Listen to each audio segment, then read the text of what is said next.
Welcome into the latest edition of ESPN FC. I'm Dan Thomas, joined by Craig Burley, Stevie Nicol here as well. And if that wasn't enough, we also welcome Nedum and Onuoha to the show. I tell you what, some good games in the Premier League this weekend, mainly because they don't involve Arsenal. Let's start, shall we, by looking ahead to the clash tomorrow. Manchester United taking on Spurs. And who would have thought what world we have walked into where everybody believes that Manchester United are going to get the victory at Old Trafford tomorrow. Nedum is a blue Mancunian. I imagine you've seen quite a few United fans suddenly putting their heads above the parapet these days. Honestly, I thought they had a massive fan base beforehand, but wow, in recent weeks, it's astonishing. We're talking about maybe half the earth. But yeah, fair play to them. They're happy. The team's doing well. They've got a former player in there that's doing well. They've won games against Arsenal, against City. So the energy's up. And I think that game last week to sort of score a winner as late as Sesko did, then yeah, the vibes are absolutely high. Whereas from the Spurs perspective, you know, they're still having questions about Thomas Frank and so on. So I've seen this before as a positive for United fans. It feels like they're mostly back for right now. And if anything, between now and the end of the season, their route to success is far clearer than anyone else's. They have X amount of games left, nothing more to play for. So I expect them to win this game and, you know, in some ways, potentially quite comfortably. It's not just the results. That's a big part of it, obviously. Yeah.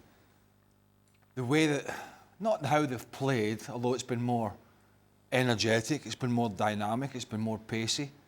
They've got the results, obviously.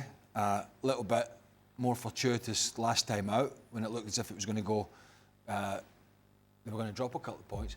But just the fact that this drab manager is not there anymore. If you look at the last 3 games of Amorim, when it was falling off a cliff, obviously it's nearly double the points, more than double the goals, more than double the attempts.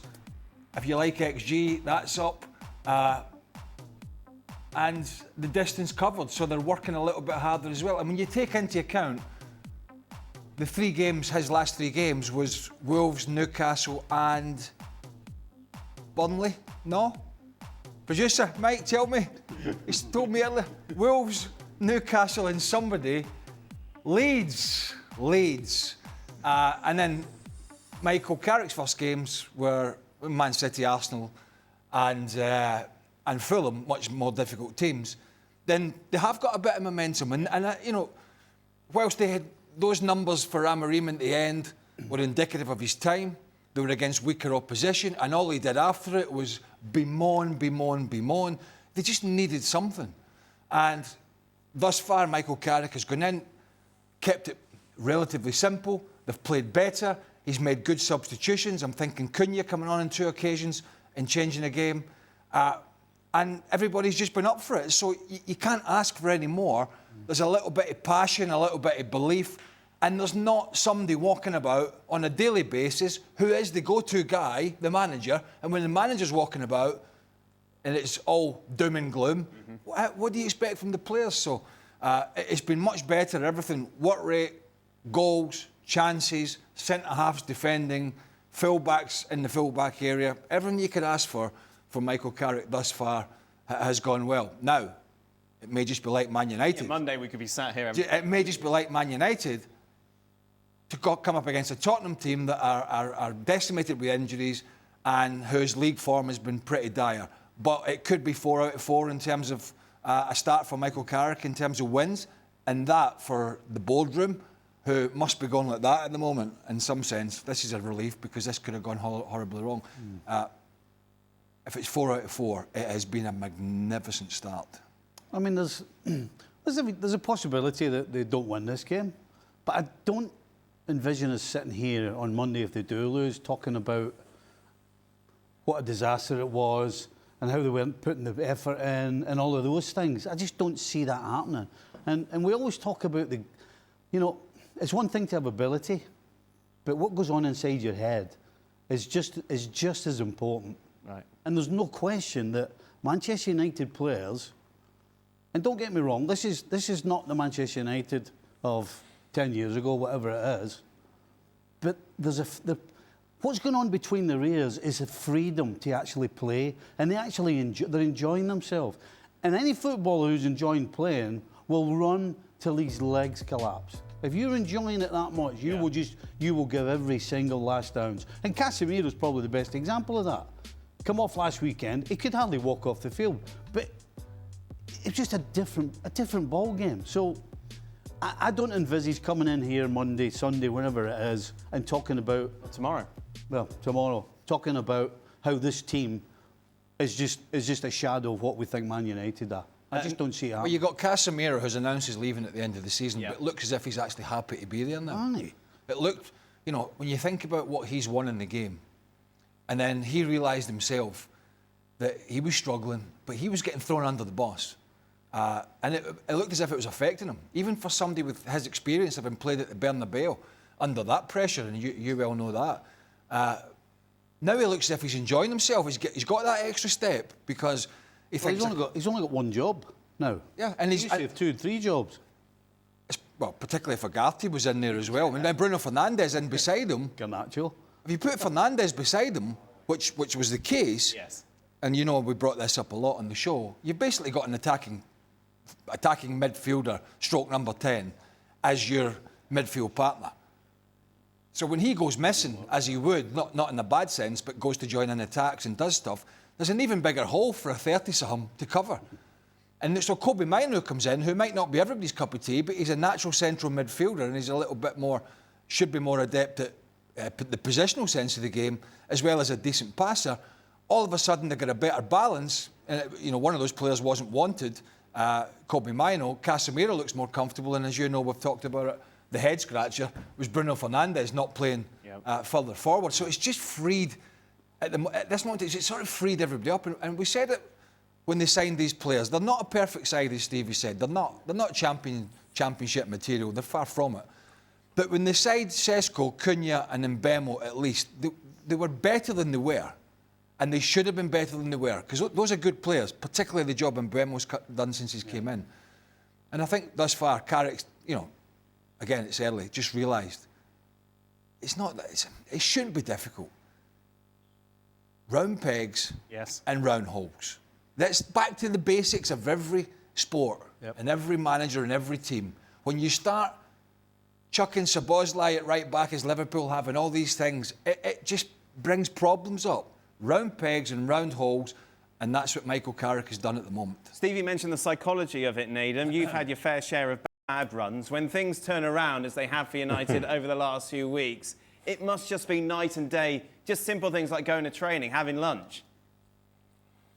Yeah, going to training is a big thing, but what I would say is even bigger is getting a chance to go and play at Old Trafford with a positive atmosphere there. You know, when you've got 70,000 people there, they're excited to watch their team, as opposed to 70,000 turn up and wondering when it's going to go wrong again. Because that place itself, obviously, it's only been 3 games, but the positivity's there. You saw before the game last week, they had all the flags out in the Stretford end. Players were like Dallow were bringing their children out onto the pitch before the game, and there were smiles there. They were excited for a game of football, whereas previously there was almost this cloud that was over them. And I think that stuff can make a difference. And, you know, to call it what it is, like, in my opinion, like, Ruben Amorim leaving, it's like addition through subtraction. Because in reality, when we look back at his records through that time at United, yes, he could end up being a great manager in years to come, but he was awful for them. I think the fact that, you know, he stuck with the formation, nobody was buying into it, was always the discussion. They were one of the most inconsistent teams you could see. You know, losing that final last year, finishing where they finished last year. And then somebody comes in and all of a sudden, the morale seems higher. Players, as guys are saying, are playing in their better positions. You're seeing a side now who want to sort of attack at speed. You're seeing individual players' quality, and you see them going to try and attack and get at teams with a sense of confidence. Like, these are the same players that were there a month ago who were being doubted and being spoken about in such a negative manner. So I think, yeah, from a United standpoint, they're getting a feel of what it could be like to play for them in a positive moment. And obviously these moments don't necessarily last forever, but I'm sure for those guys who are going to go and be playing at the weekend, they know what their setup is, they know what their roles are, and they know that the style of football they're going to play is something which they want to get the fans up off their seats, which unfortunately for United hasn't been for a long time. I bet they're back to loosening the salt at the lunch tables. Oh, messing around. You know that one, the oldest one in the book. Get the drinks. How excited he is by that. You get the plastic drink cups. You get the one at the top. You cut the bottom out of it.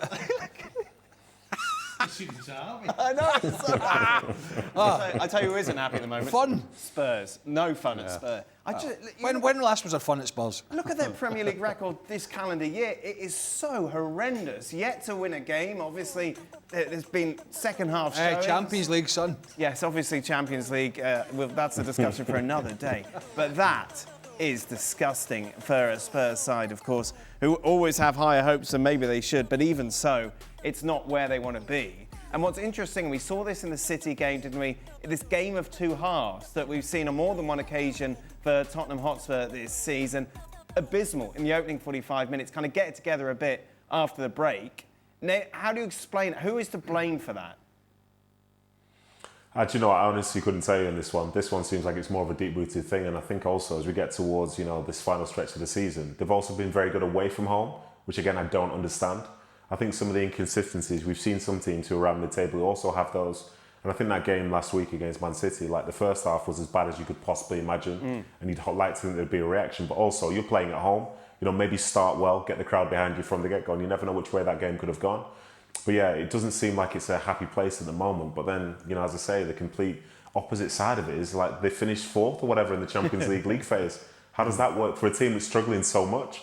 So it's very hard to put your finger on. Obviously, the captain himself and Romero's got some issues. Other players have got issues. I'm not sure if the fan base are fully attached to Thomas Frank as being the best manager for them.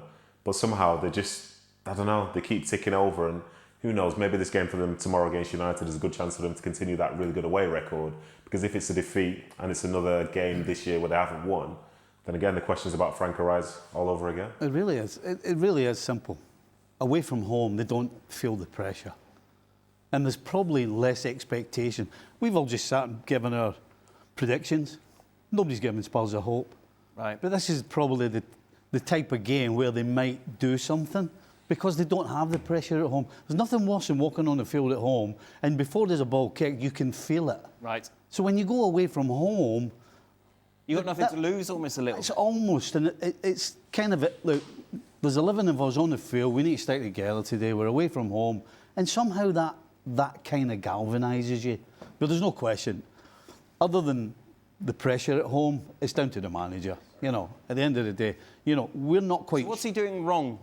Well, What's he doing at half-time that he's not doing at the start of the game? Like, how do you explain it? Well, you can't explain it. Right. At least under Ange, we knew exactly what we were going to see. Now, whether you think that's right or wrong, the players know it, the fans know it, everybody knows exactly how they're going to play. Under Thomas Frank, we have no idea, and I couldn't sit here in all honesty and tell you, what's this team trying to do? Do they want to put balls in from wide areas? Do they want to try and go through the middle? Do they sit back and try and counter? I don't know, because every time they step on the field, they do something different. That's got inconsistent written all over it, particularly at home. So at Brentford, it's okay for him to play this counter-attacking, small club mentality, bang for your buck, using the data to sign the players, as they did, and did very well, and utilise the pace of, first it was Ivan Toney, and then it was Mbeumo and Visa, and play that kind of style. And as Stevie mentioned, that's okay away from home. Your fans can accept that. You go away from home, you're a bit coy, you have a good shape, and then you maybe play a bit of counter-attacking. I mean, not if you're City and Arsenal and Liverpool and teams like that, but if you're other teams in the league, that's kind of how you go about it, particularly when you play teams that are stronger than you. But I think what they've done, they've been sucked into that kind of mindset at home. But not only have they played defensive, they haven't played the majority of their first halves with any great pace about their team. They've sat off teams. They sat off Villa in the FA Cup. That was a game that I did. They sat off this Tottenham team, and it was embarrassing in the first half. You mentioned it. And what changes is there is nowhere else to go. It is, you go into half-time, the crowd are baying for blood, they want the manager sacked. Every time the players play a sideways or backwards pass, they're getting booed. And so out of desperation, they basically come out and chuck all the mud at the wall and see what they can get. Now, that's not got any staying power. It just hasn't. Yet the best teams come out and do that from the start and try and get the game by the scruff of the neck. And I feel Tottenham have got back into games because other teams have taken the foot off the gas a little bit and they've realised there's going to be a lynch mob waiting on them when they go to the car park. Right. Because it's been so bad at times. And so therefore you kind of expect in a lot of these games the second halves are going to be better because they couldn't have been any worse.